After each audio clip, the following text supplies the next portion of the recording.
जय जोहार संगारी हो। हमारे यूट्यूब चैनल लकी स्टूडियो सलोनी ला जल्दी से सब्सक्राइब करो और हमारे वीडियो ला लाइक करो, कमेंट करो और शेयर करो। और हाँ, बेल आइकन ला जरूर दबाओ ताकि हमार नवा अवैया वीडियो आप मन ला सबले पहली मिले।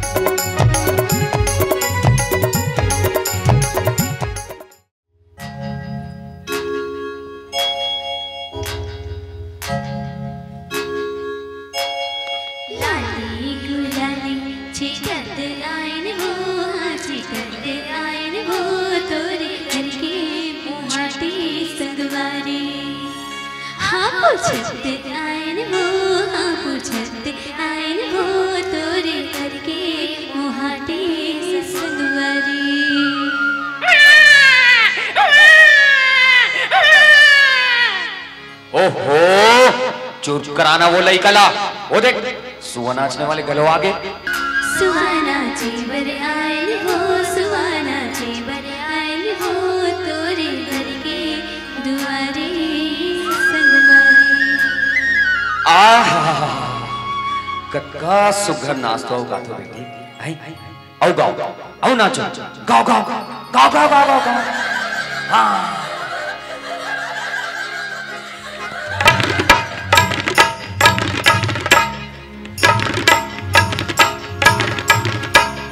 हरी हरी नहाने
चंदेरी गोला आउचरे आपके मातगे बगिया चंपा चमेली सुवन चंदेरी गोला आउचरे आपके मातगे बगिया चंपा चमेली सुवन चंदेरी गोला आउचरे आपके मातगे बगिया चंपा चमेली सुवन चंदेरी गोला आउचरे आपके मातगे बगिया चंपा चमेली सुवन चंदेरी गोला आउचरे आपके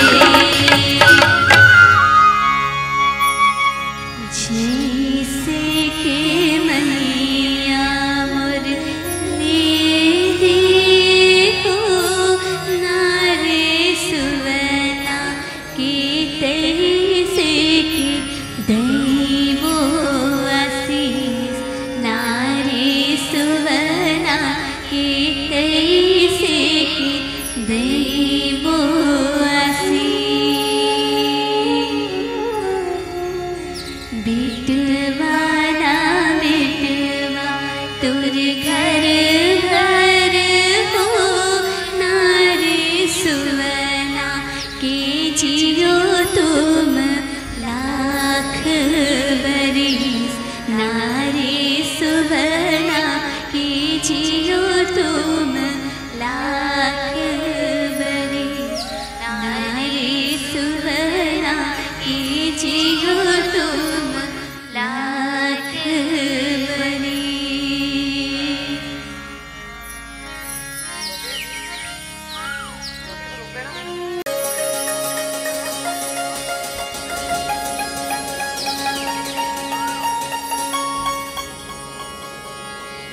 चंदेरी गोला औचिरैया फूल गे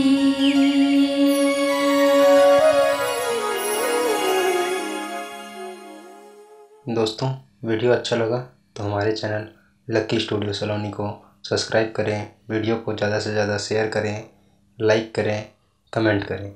धन्यवाद।